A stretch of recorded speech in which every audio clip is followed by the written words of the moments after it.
This is the Rebel Author Podcast, where we talk about books, business, and occasionally bad words.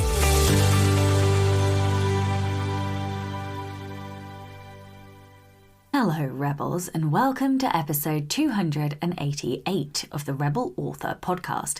Today, I'm talking to Nicole Glover all about, you guessed it, writing historical fantasy. I know, I'm not much for historical, but I do like to be diverse with the topics that we talk about. A couple of comments on Emily's episode. Matt said, this was such a fun listen. The parallels between you both are staggering. I really like how Emily described feeling the gratitude within herself for specific things she wants and is appreciative of. Personal news and updates then. It is Wednesday the 26th of March as I record this, and by the time this goes live, the Kickstarter will be done. Holy shit. We are now on £105,437, so we broke the six-figure barrier. I'm absolutely fucking delighted. I can't remember whether we did this last week or not. It's anyone's guess where we end up. I don't think we're going to break the 25k barrier. That was our very last stretch goal. That's because we are less than a week away, and usually in the last 3 days you make about another 10%, so potentially another 10 grand. I don't know. I'm not really sure. I'm just kind of leaving it open. This Kickstarter is so wildly out of the realm of anything I thought possible that I don't really know where it's going to end up. Either way, I'm absolutely fucking delighted. Mostly because I really wanted the hoodies. We have unlocked a black hoodie with pink embroidery. It's actually really stunning, quite a premium product that we've managed to source, and it says Angry Girl on it, so I'm absolutely ecstatic to receive those. Super excited, and very excited to get this fulfilled as well. This is going to be a whirlwind getting it fulfilled. I can't wait to do all the videos of all the lorry deliveries and everything. It really, this whole physical book business really does bring me quite a lot of joy. I really feel quite torn between, like, I enjoy going to the unit so much that actually sometimes I have to really force myself not to go. So yeah, anyway, I love this aspect of my business, and I'm so glad that I did it. I can say that now that I'm back to writing, I feel like I'm able to say, I actually fucking love the unit and everything more willingly and openly. I think I was struggling before because I hadn't got that balance right. But I have been writing. I've written 20k in like the last sort of 10 days. Absolutely delighted. I've written, so it's Wednesday morning and I've already written 9,500 words this week. So I'm just fucking delighted. My new team member starts on the 14th of April. So we're 2 weeks out from her starting. My mum stepped up and has done a shit ton of the packing. I have changed how I'm doing, how I'm visiting the unit, and I'm trying very, very hard to go in the evenings rather than going in the morning, sort of after the school run. Funnily enough, I actually dragged Atlas to the unit this morning because we had some orders that were time sensitive. But it means that when he goes to school, I am back at the desk and I'm able to write, and that has really been helping me. So all lessons learnt. Obviously thoroughly thrilled about being back and wording, and I think the novella for the Kickstarter will be finished today, which is such a relief because it means that I will have finished editing it and have sent it to the editor before the Kickstarter is over. That was the big thing. I did not want to be doing this after the Kickstarter was complete, so I'm really, really fucking pleased. Delighted to be back writing as well. I had got to the point where I was like, oh my God, what if I can't write anymore? What if I've forgotten how to do it? We all do this, literally. All of us do it. No. It did take me a little while. I did feel like I was grinding those gears back to life. My daily average word counts were a lot lower. I'm now back over 5,000 words again a day. So I'm just so fucking happy to be back properly wording. And surprising no one, it's like, oh yeah, I've got an idea for this. Oh, I've got an idea for that. Of course, because when you're doing it like that, you know, the ideas start to flow because, you know, writing begets more writing. I have also planned out the rest of my year. It's the first time, I would say, since October that I've actually had a plan. Like, I just sort of stopped planning anything and I was just living in chaos and living day to day. But I have now plotted out most of the rest of the year. My plan is to finish this novella, have a couple of days, and then I will get back to outlining. We've got a trip. We're heading off to York to just have a couple of days of family fun time. And then when I come back, I will be, putting words down on the outline and then starting to write Architecty. My plan and goal is to finish both Architecty 1 and 2 before I go on holiday in the summer to Egypt. And if I can do that, then it will mean that when I come back from holiday, we will be fulfilling the Kickstarter in late August. And then I will have the last quarter plus a month, so the last 4 months of the year, to be working on releases for next year. I've also taken the decision to delay the wide release of the novella until Valentine's Day next year. My reason for doing this is that the whole goal for this year was to get ahead and to get ahead of publishing. Now, there's no way that I can publish the Architecty before September at this point because we need a print run, so I have to finish it far enough in advance that we can get the print run, which means because of the timing of the Kickstarter and needing to fulfill the Kickstarter before I then release the novella, I can't release the novella until after August, at which point I'm then releasing Architecty. So I could either release it sort of, Architecty September, novella October, and then Architecty 2 in December. But that's so clustered together that really will put a lot of pressure on the team in terms of launches, but also it doesn't spread out the cash flow. So I've taken the decision not to publish until September, which means a 9-month gap. A 9-month gap, people. I did not think I would ever be agreeing to a 9-month gap, but it feels like the right short-term pain for long-term gain. There are other things that we are going to be doing in order to generate sales and bring on new lines of products in the meantime. So I am not too worried. I'm a little bit worried, I won't lie.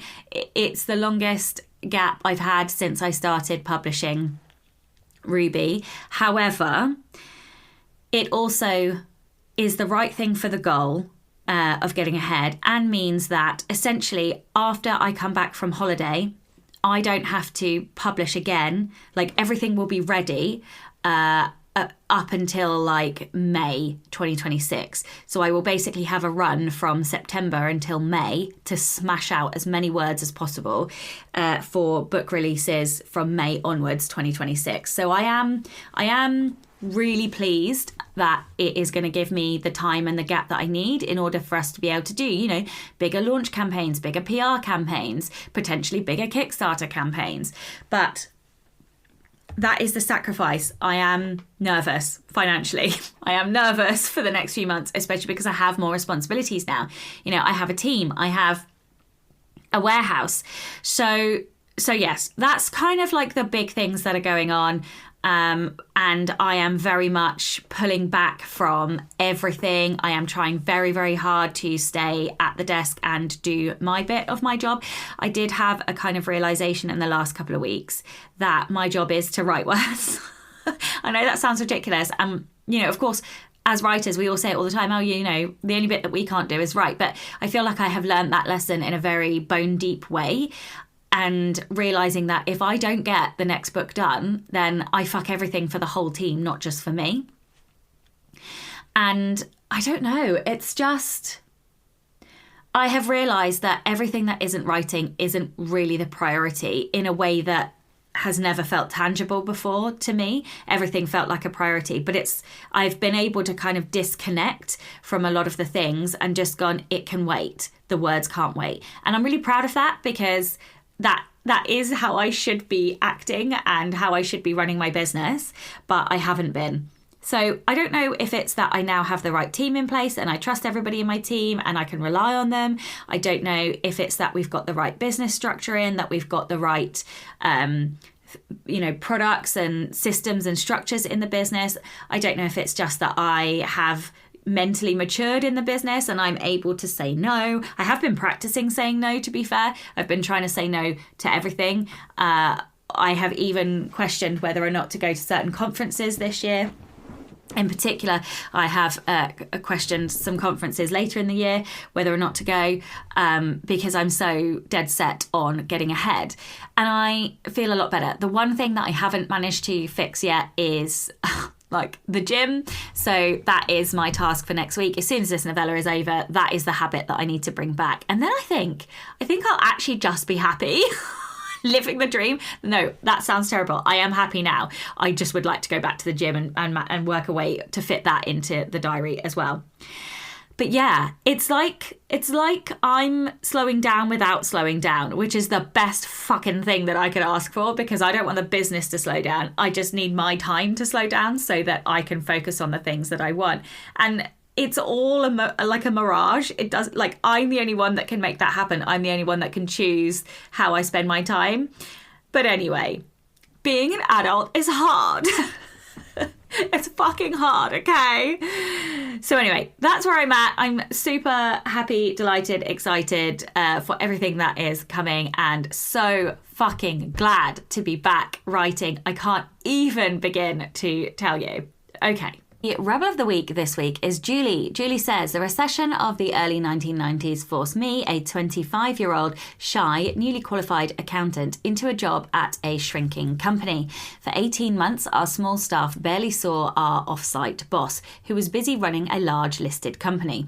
When that firm went under, I moved the records home to finalise the accounts before losing my job with no payout. Oh my God. He began calling nightly, making demanding requests and never showing gratitude. My first act of defiance was to buy an answering machine so I could ignore his calls after 6 p.m. I love this already. When I submitted my invoice, he accused me of overcharging and refused to pay, even though I'd painstakingly handled all of the accounts. I dug out my old accountancy books and discovered I could place a lien on the company books. He demanded I deliver them to his home, over 100 miles away, but I refused. His wife called, making excuses for him, but I stood firm. Eventually, he appeared at my door. I was alone and terrified he'd attack as I hauled boxes from my attic. At last, he wrote me a cheque, just short of my full invoice at 80%, and hissed, "Don't expect a reference." That didn't matter. I had won. Hell yes, you did. I absolutely love this story. Thank you so, so much. What a fucking arsehole he was. But I'm glad you got your payout. If you would like to be a Rebel of the Week, please do send in your story. It can be any kind of rebellion, something big, something small, or something in between. You can email your Rebel story to Becca over on rebelauthorpodcast@gmail.com. Patron, hello and welcome to Anna Trolson, and a huge thank you to all of my existing patrons. If you would like to support the show and get early access to all of the episodes, as well as access to our Slack community group, then you can from as little as $2 a month by visiting patreon.com/Sasha Black. Enough from me this week. Let's get on with the episode. Hello and welcome to the Rebel Author Podcast. Today I'm joined by Nicole Glover. Nicole is the author of the historical fantasy series Murder and Magic, which begins with The Conductors. When she's not writing, she's working as a UX researcher, where her knowledge about murder and other mysteries is surprisingly useful. Hello and welcome. I'm happy to be here. It's going to be a great time. Oh, thank you for joining me. Before we dive into kind of our topic today, what is a UX researcher? I'm basically the person on the other side of this, of like the website or app, kind of figuring out the way to make you click something, scroll something, read something, find something. So if I'm the person you can blame for, being addicted to whatever app you're currently favoriting right now. Oh, interesting. So it's sort of like like AI or more the market research? No, it's not. It's probably closer to market research. We do testing, we call them usability testing, where people, you give them tasks to go through different websites, figuring out how to find something, select something, or maybe I run surveys or do A/B testing where you test one version against another version and see which one somebody likes, and diary studies and a bunch of things like that. Very psychology based because I studied psychology and figuring out how people click and think and do certain things is all what appealed to me to this thing. Oh, I also did psychology. Did you do like a master's as well, or did you just do a degree? Because I know obviously like when you Yeah. start going into the Mhm. masters and stuff, you can Yes. then more specialize into different areas. Yeah, I did a master's degree in industrial organizational psychology, which is kind of like the HR side of psychology. But Ah, for whatever okay. reasons, I found UX because I love technology and design. So Oh, if this I'd is so known better, interesting. if I'd known at the time, I might have gone like I guess they have human-centered interaction degrees now and stuff like that. I might have gone that direction when I was in school, but life takes you different places, so I'm happy where I am. I love that. I I have one other question Yes. because I think for me, I always think, oh well, I never use my degrees, Hmm. but actually, so I've got a degree in psychology and I've actually got two masters, but the one that's relevant is my master's in cognitive neuropsychology. Hmm. And sometimes I do find not necessarily the fact that I'm using the content of my degree, but more, I guess, like the frameworks and like Hmm. the kind of the learning that understanding psychology gives you about people. Do you find that your any of your kind of research, I mean, especially if you're looking into like clickbait stuff as well, like Yes. do you apply this to your books and marketing? Yeah, it's a lot of the kind of the background, like you said, the frameworks, all the concepts that kind of drive the research we done in this work. Kind of it gives me the skills basically, kind of the framework and tools of how to do things. And even sometimes like, oh, remember, oh, this persuasion technique or this, or this concept, it'll come up to mind, or just even how we think about people, like the paradox of choice comes up a lot in UX research, and that's the thing I learned back in psychology, my psychology classes. And things are just those a lot of these concepts crop up a lot in the work I do. And so it's always in the back of my mind. And I guess being able to be interested in research and go diving into like academic papers and files and sorting out stuff is like it was really applicable to me as a writer because I developed those skills to figure out how to sniff out information, how to utilize information, and how to translate these things into something people want to actually read. So do you find yourself doing like more market research than the average author, like before you start a new series? I don't know if it's more average. I just do enough research to kind of give me a good foundational sense of the world I'm building, enough that I have enough facts that I can kind of go forward with that I'm comfortable talking about. That I have a good sense about where I'm setting. Like for example, my first books in 1870s, I had to figure out what does 1870s Philadelphia looks like, what's the baseline, what's going on beforehand, what's crucial for me to know, what things I don't need to worry about. And once I have that in mind, I can basically start writing I'm lucky that it's fantasy based, I don't have to get just too nitty gritty with every detail. Mm, I can let mm. things go. And since I'm focusing the plain plots and mystery, the main plots, the character interactions and things like that, I don't have to forefront the historical aspects too much, but just enough to give basically the backdrop to things. And what about like, do you, and sorry, I like we're Hmm. already diving into, I told you this was Yes. going to happen because I just Yes. find people interesting. Yes. Um, Before you like dive into, I Mhm. guess the marketing, do you use any of that kind of work-based knowledge to tweak, like, I don't know, I want to Mhm. say like the copy that you're using on marketing or like hooks for, I don't know what Mhm. do you do ads or do you do TikTok? Like, how do you market your books? Oh, not kind of the basic for the marketing stuff. I'm not into doing a lot of the marketing aspect there. I do a lot of things I like doing, basically like making graphics and things like that. I haven't really made too many videos or Yeah. things like that, but I gotta use that kind of inspire since my most recent book, Improvisers, is 1930s, so I was able to pull in a lot of like newspaper kind of text Oh, that's or so cool. yeah, so kind of give that kind of aspect to some of the graphics I'm doing. I think I did before I had the cover, I put on my website like a mock-up of a fake newspaper headline front page. Oh, And that's that's kind of cool. mimicking. Like I found fonts that mimics the red newspaper you see, and it basically mocks it up and had it on there. Oh, I And for my love next that. Yeah, it's fun. Those things are really fun to me, and that's it's also tying in, reminding you, oh, this is this time period, giving that sense of place, and kind of encourage that in there, and having a lot of fun since I have a lot of fun things to talk about with Yeah. this book. I can lean on the prohibition side of like magic prohibition and or alcohol prohibition, and as well as like the pilot, the main character, the pilot. I can put in planes and different things like that. So I can draw in different aspects of things I want to emphasize for a particular audience or for my own interest because it gets boring putting out the same graphics all the time. So I Yeah, like to mix totally. it up because, it's if I'm going to do it, if I have to do it, I have to make it fun for me somehow. Uh-huh. Okay, well, I'm supposed to start Yes. by asking you to tell everyone a little bit more about your journey. So how did you kind of get to where you are today? I think a lot of it by chance, but also like a kind of a plan that I kind of made a long time ago that I just basically said that basically was become a published author. As I made as a child. 'Cause I loved to read, and I started writing stories very young, very young. My father had given me his old computer when he got an upgrade at one point, so I was typing away little stories, and I've always been writing, and always wanted to have my book on the library shelf.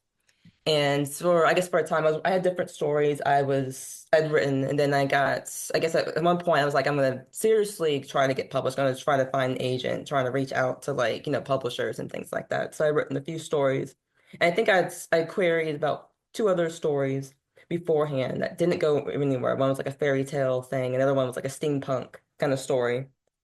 And after those didn't do so well with querying, I decided let's do something new. And that new book became my first one, The Conductors. I basically kind of went with what I really liked. I liked history, I liked adding magic, I love the mystery aspect of things. And I wanted to also write a story that had kind of centered a character that looked like me in the center. A lot of my earlier stories did have feature characters similar to me, but not always in an overt way. And also didn't really lean into like all that aspect of things. So basically kind of combines what I liked, what I felt comfortable about writing, and started writing that and queried it, and it became really lucky. But even though that it took a while, it took maybe about a year, getting different queries, different like maybe a lot of rejections, but I got one yes, the one yes that mattered. My agent had before she became my agent had found me from I guess the slush pond when she moved agencies and reached out to me about a year after I initially sent the draft to her. And she Oh, said, well, I'm cool. interested and I want to see, have you made a new version of this? And said, yes. I sent it to her. And that was March of that year. And by June, I had signed with her. And I think by October of that same year, we'd done another round of edits and sent it out to editors, the publishing houses. And by December, I had signed a contract for not just the conductors, but also another book as well, a two-book deal. And so it was all Amazing. happened, yeah, really quickly, all at once. And that really doesn't happen like that, how it went from submission into deal within 2 months. And it rarely happens, but I happened to have an editor that was looking for a story just kind of like this in this wheelhouse. Oh wow, that is ugh. It's so funny, isn't it? Like Yes. people have very strong opinions about luck, Hmm. and you could argue that it's luck, or you could argue that you did the work and it was you did the work at the right time. Hmm. But either way, congratulations. Yes, yes. So you write historical fantasy. So I guess I would like to start by saying, how does that differ um, from, I guess, straight fantasy to straight Hmm. historical fiction? Hmm. And I guess what, like, let's start there. Hmm. I mean, there's an Yeah. obvious answer, but maybe you can Yes. give a more in-depth answer. Yeah, I view historical fantasy as something that has overt magical tones to it. You have whether it's like, people, magicians, mages doing magic, or just a presence of dragons or unicorns, things like that. Really overt, fantastical elements. And it makes it different than other like kind of speculative related history, like, a steampunk or alternative history, which have different aspects of fantastical, but in a more grounded way. So with steampunk, you have like machineries and things like that, or alternative history is more like different events have changed.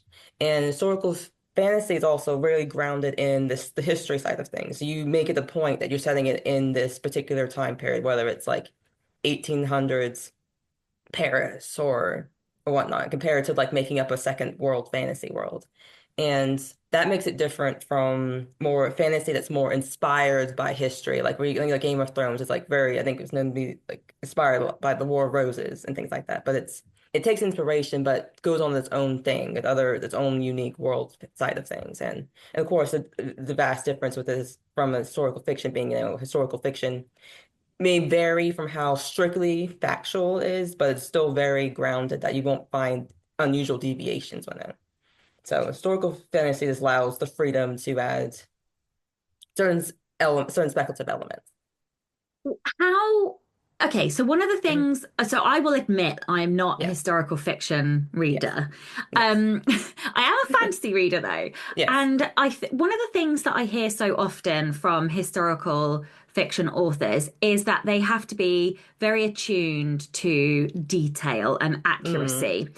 Where does that line lie when you are writing historical fantasy? Because I suspect it's mm, not in the same place, but perhaps there are yeah. still some things that you have to do right. So talk to me about that. Yeah, you're right. The line isn't in the same place. I think as long as you hit the major key points, like, whoever the victors of a certain war or there's certain, like a certain fire, or is that something like that, things are well known. As long as you get those facts right, everything, the minor details can be altered a bit. If you say that this major fire that had destroyed the church was, started by fairies, that could be, allowance because you're layering certain fantastical elements over this event.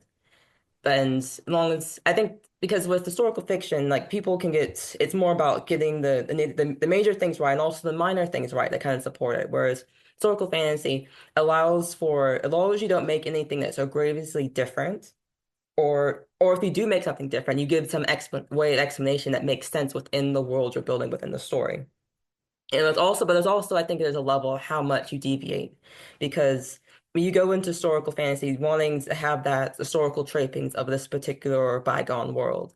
And if you don't kind of meet that, you go too far beyond it, you might as well make a second world fantasy to begin with. And so like, why even bothering with it other than you feel lazy about, making certain names and place names and whatnot. So, So how do you do that? How do you mhm. make something that is supposed to be Yes. fantasy Yes. feel like it's grounded in a real history? Mhm. That it's almost like Yeah. a complete Mhm.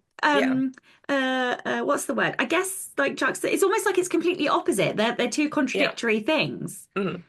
So yeah, what are some Yeah. advice and tips for making the Mhm. making it Yeah. work? To me, I think it's how the magic is used throughout the world. Throughout in my books, the magic is kind of a tool. It's a tool that they're solving mysteries with. There's a tool they're, allowing for some of the action side of things. It's basically a lot of craft-based magic, whether they're like doing sewing or making jewelry, they're using magic for that. And the magical element also it just adds on to the historical layer of things. Like I could remove the magic. I rewrite a lot of the book, of course, but the magic is enough. It's a unique character that adds a certain flavor to the world, and balancing it with the historical side of things is more of a talent of not pulling it too far. It's just enough that it supplements the world itself. Like it adds a certain element to it. For example, in the improvisers, we have like a magic prohibition going on. There's a prohibition against potions brewing and certain things like that. So we had that. It's kind of you have the layer of it. Oh, it's kind of inspired by American Prohibition that time period, but it's also added the elements of illegal magic and how that impacts whether or not there's certain rules, there's certain law enforcement going throughout this things. There's people who make their made it like a business of selling and making counterfeited these potions and whatnot, and just using that element as a way to layer and emphasize the historical side of things. How do you and I'm going to ask you about research in a Yes, second, but yes, yeah, how do you choose what to what to like of those laws and things? I mean, yeah, I suppose it's like somebody saying, well, how do you choose what magic to make up? You just yes, do. But I hmm mean, how are you doing it? How are you choosing which yeah, laws to ground in reality hmm and which laws to break? Like, is it an yeah. intuitive thing? Is it a thing based in research? Like, how are you deciding hmm that? I guess I would say intuitive. I think I just go along with the story I'm trying to tell and how that best serves the story. So having like a magic prohibition in the story made a lot of sense, given the time period, given the rules within the magic of the complex social issues of these main characters are Black. They're still in the height of the Jim Crow era, so that's emphasized. That's another layer to add into there. But there's aspects that it's just things I want to emphasize for the story and that makes sense. There's also another thing I think I've also have like certain in the background different types of magic systems, like certain prohibitions against of wand usage. Like wands usage in this world was like prohibited to a certain class of people that there are actually laws in books that I think in this one it emphasized that some of the rules have been starting to change. But there's certain things that I wanted to kind of draw a counterpoint to some of the themes and plot. And also what works for me as part of the story I want to tell. And I guess it's hard to say like that I can nail down. I listed out all these things logically, but I just kind of go with what feels with the story and what works best and how I want the characters to interact with the story. Okay, so let's move more towards Yes. research then, because obviously, like if Mm, you're using historical grounding yes. in American prohibition, like how did you do the research? Like Mm, where did you get kind of your information? How do you yeah. kind of chronologue it? That's probably maybe not the Hmm. right word, but you know what I mean? Like Yeah. store it and sift through it, because I Mm. should imagine it's an endless. How do you even know when to stop?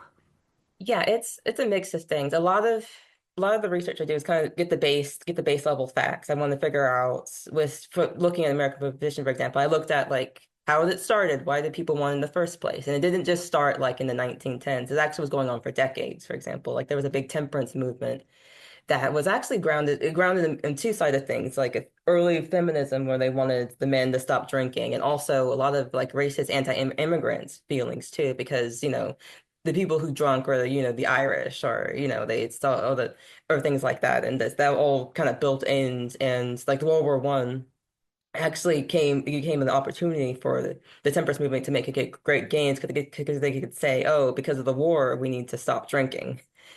And ironically, like the war ended before the law was like passed or whatnot, but they still went ahead with it. But looking at the background of that helps me figure out how can I use that, and also like what can I take from it, and like how do I want to like not spill everything all on the page? Because for me, the big thing is that all the research I do, you only see maybe about 1-2% of that on the actual story. It's for me to inform like how I want this thing to work and how I want the plot, certain points of the plot to go. So no matter what with the research, I just do enough to give me a sense of like overall scope of things, what's important for the story, and what's important to like to kind of tell readers. Because sometimes I want to give little hints of like historical stuff, like with my earlier books, The Conductors and Undertakers. There's a lot of stuff in the Reconstruction era in Philadelphia at that time that was really interesting, and I wanted to mention. But I also wary of not, overloading too extra information because these are not historical books. This is historical fantasy, so I know I can pull back on certain things, but still give little tidbits. So, How do you like store and like mm, do you use software? Do you just yes. have a notebook or Yeah, I have a really messy system. I just basically have a notebook where I keep all the notes. Sometimes I'll have like a Word document. I'll just dump key facts in there. A lot of times it's mostly a list of like, oh, here's this like there's a date. This is around a certain important date to remember, or this is a certain key fact. And I kind of I'll revisit it a lot of the time. I guess in some ways these books are, even though they're set around a particular like a season or a month or something like that, it's not really tied to the historical event. I make sure I'm not the books aren't happening during a major historical moment. That's actually one of the first things I do when I pick around a book. It's like I make sure I'm setting the book in a month or a week that's not like a major historical event I have to talk about is happening, because that makes things more complicated for me.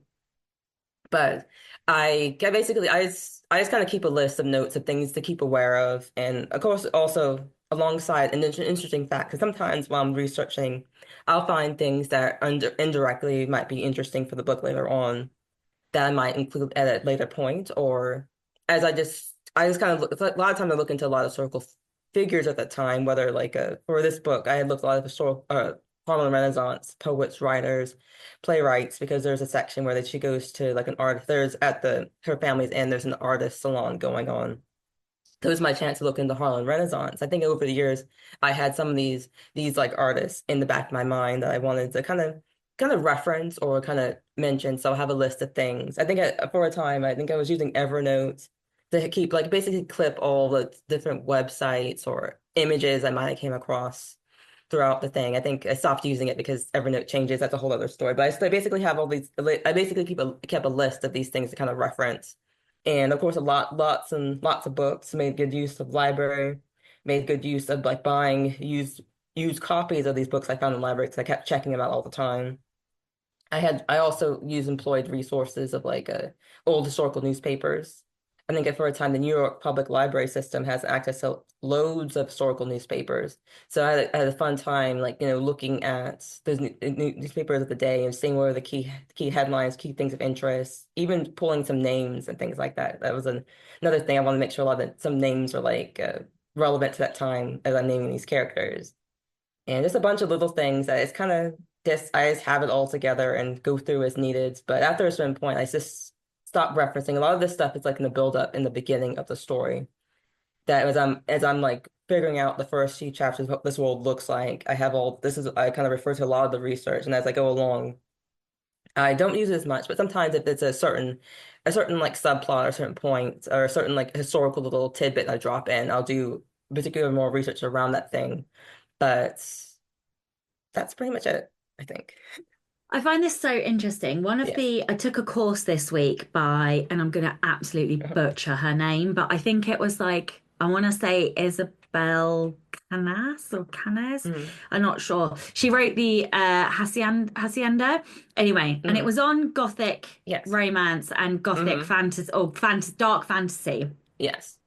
And one of the really interesting things that she said on there is that Gothic romance or Gothic fiction in general is based in like post-colonialism Yeah. and like the consequences and effect of colonialism, Hmm. and often gives rise to to voices that were like oppressed.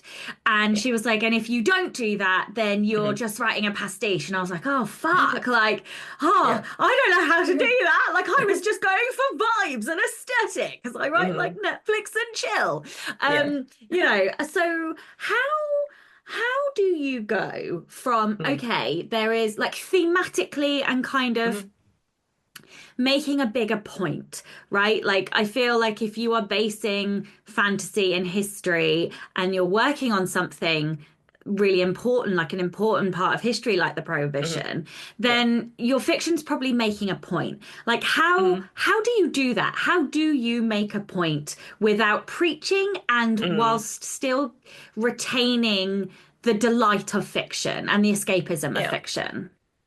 Yeah, I think in some ways it's how you present the situations that makes it seem natural. If it's part of like the flow of the plot, it's not like you're going out the way as a detour to to like speechify this certain thing. Like a big thing about this book's at 1931. It's near the end of Prohibition. People are starting to be upset about this, but mostly because the Great Depression is beginning. It hasn't gotten so worse in the US yet.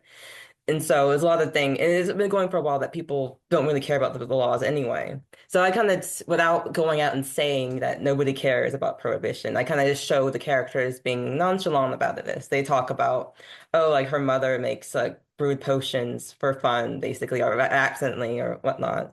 Or that the main character, she was a bootlegger who knows she made her money, she got out of it. She's still she knows all the people. She has friends that will still get her some good drinks and whatnot. And kind of showing these small ways of how people just talk and conversate about certain situations, and that it still gives you the insights without being like totally upfront about it. And that's how I kind of approach different things because there's lots of kind of topics you can preach about and have characters be used as mouthpieces for things, but there's also a way to do it without being I don't know, I guess obvious about it, or just way to show different viewpoints. So sometimes authors would use different like opposing characters that kind of either they'll argue out certain issues that kind of discuss certain things.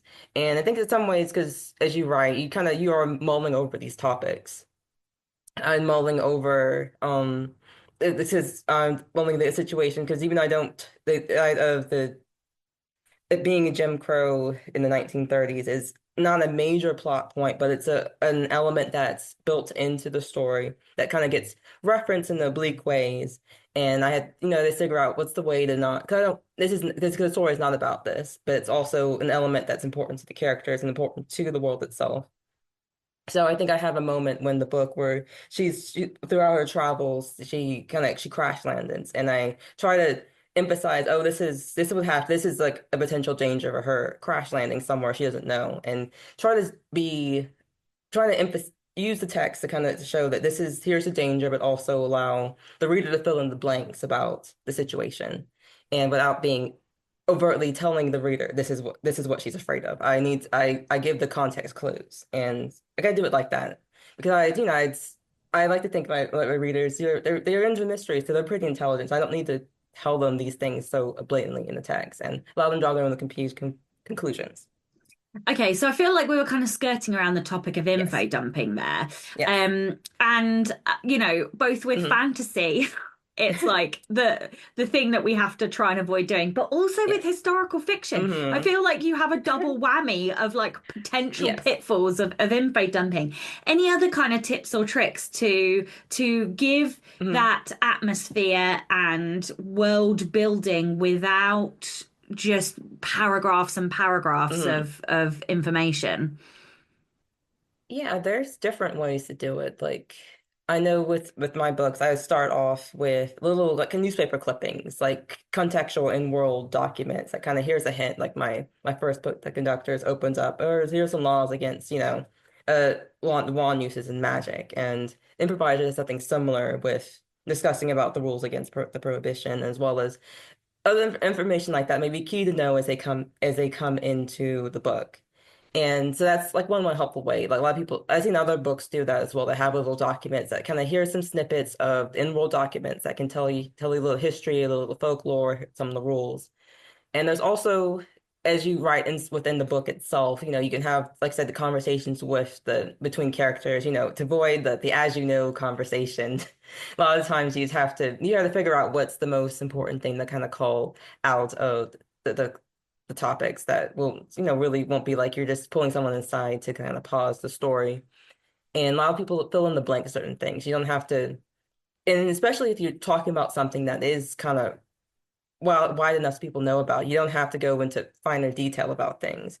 And I think it's when you come to places where it's more an obscure topic or something you really want to emphasize, or it's something that's really key to the plot. I think that you could probably take a few moments to kind of talk a bit more about, but also kind of break up how you tell about it. So sometimes I always feel like you don't info dump it within like the first pages of the first chapter. Don't do that at all. But you could probably wait maybe about chapter 3 or 4 to have maybe a paragraph where you explain certain things. When I first explained, the magic rules in the conductors, I didn't, I waited to about the second chapter or so to kind of here are some more rules about the magic, but also found a place where it felt relevant. Like there was a part where the main character Hetty is kind of smoozing over the different magic systems. And so this is a good point for her to kind of to tell the kind of the reader, here's how the magic works, basically. And so you just basically found places where it's appropriate to kind of expand more and give some detail that can add some clarity to things that they've kind of already seen beforehand. Mm. Okay, what about dialogue? Because that's one Hmm. of the big things that I see with historical fiction. And actually, weirdly, one of the things that I struggle with is that the dialogue Hmm. is very archaic, Yes. necessarily so. So, but when you're writing Hmm. fantasy, I suppose there's more scope. Like, how do Yeah. you handle dialogue when it comes to historical fantasy?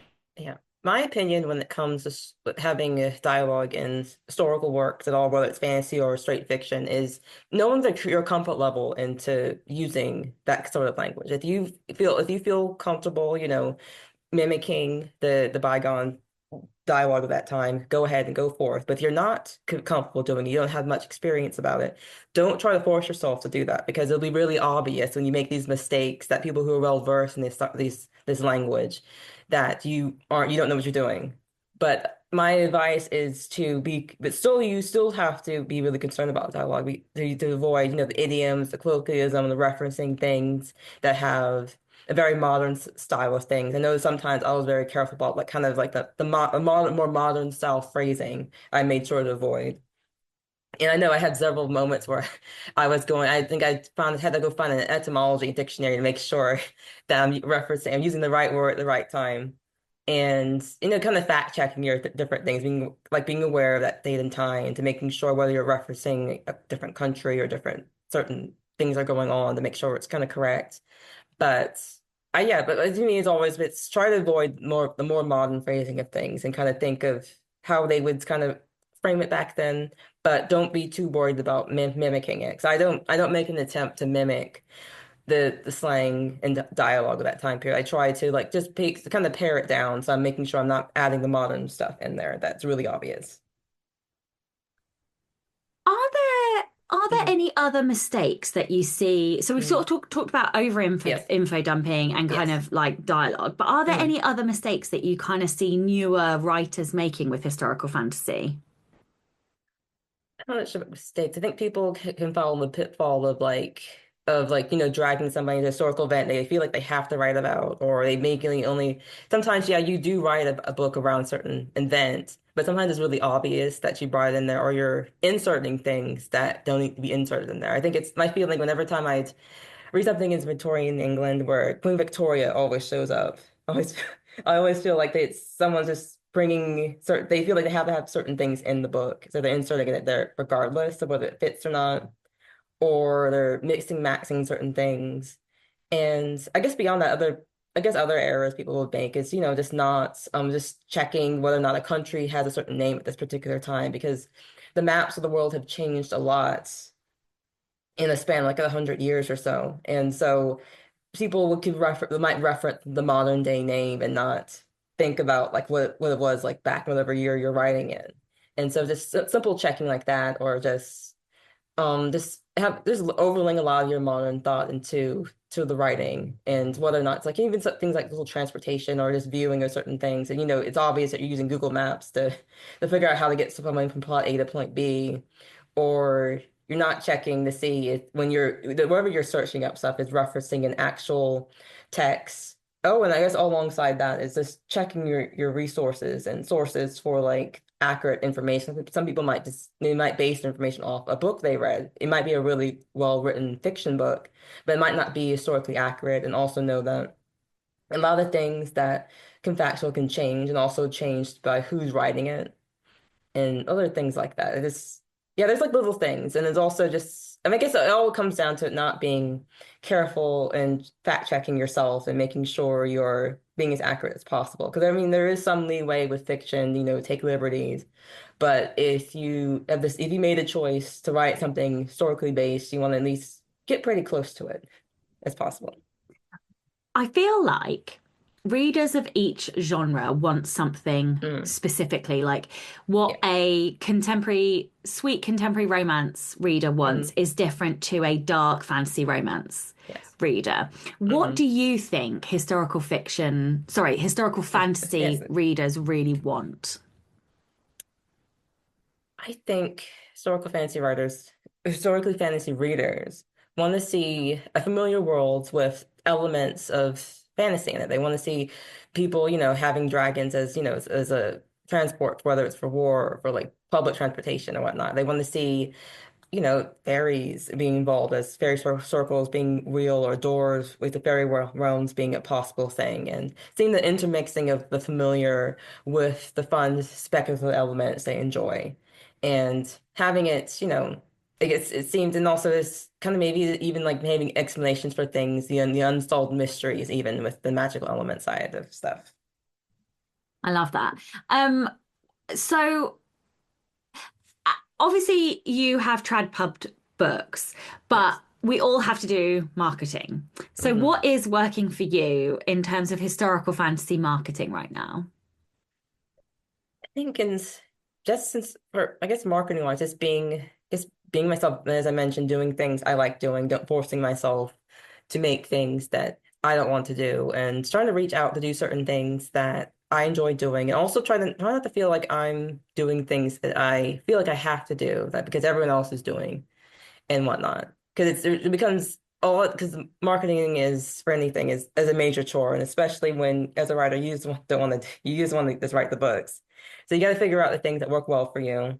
And sometimes, doing podcasts is a great thing. Reaching out and doing graphics, doing things that kind of tie into certain things. I think, or just even just having little fun things. I think I had one little fun thing I got to do lately was like I had this basically little Barbie dolls. I got accessorized to kind of match the main characters in my book. And it's a fun thing for me to do and something I enjoy doing. And it's something I like. I share that I share that with the readers who or people who are on my newsletter and stuff like that. And they enjoy it and kind of reaching out that ways that you're feeling comfortable about. And that's, yeah, it comes down to what works well. Do what works well for you. Try not, and if you want to try something new, try it, but try not to get too involved because you might end up hating it and not do it at all. And then people will realize you're just trying too hard. I love that. Okay, so one last question before I Mhm. ask you the ultimate podcast Yes. question. What do you wish you'd known? If you could go back and tell hmm younger you something before you hmm started this journey, what would it Yes. be?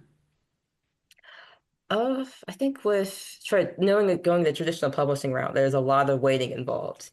Traditional publishing takes months for things to come out. A book, like, between the book being sold to coming on the shelves, can take 18 months, at least 18 months to maybe to even 2 years, depending. And there's a lot of waiting on your side for editing to come back, for different copy edits, all the marketing stuff. And even though you have to rush to turn stuff in really quickly, it's just a lot of waiting for things. And it's what I never really understood until I got into the business. Yeah, I feel like sometimes that's even the case as indies. I mean, we don't have to wait as long, hmm but there are definitely things that we end up having to wait for. So I love Yeah. that.